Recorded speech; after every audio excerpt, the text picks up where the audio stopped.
This video went viral when this dog got stuck in the middle of a flooded road. Without hesitation, this boy picked up the surrounding bricks and carefully arranged a small path leading to the location where the dog was stuck.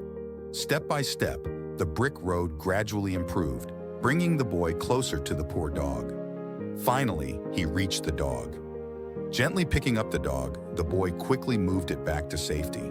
He gently put the dog down and took some bread from his backpack for the dog to eat. If you think this boy is a good kid, subscribe.